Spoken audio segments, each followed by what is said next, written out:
today we'll talk about how can you disable connection restored notifications on your Zello app. We go to figure out the solution or know how you can do that on your Zello app. So all you have to do, so you just go above this sign here, click on it, then it's going to show for you a list like this here.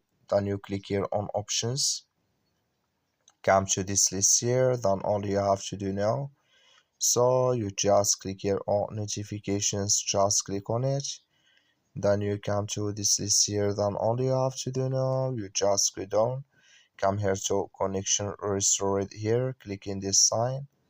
Then like you see this sign show for us, that's mean connection restored notifications, it's disabled with us now like you see here. So that's all you have to do to disable it. That's all. Thank you for watching. Don't forget to support us by liking and subscribe.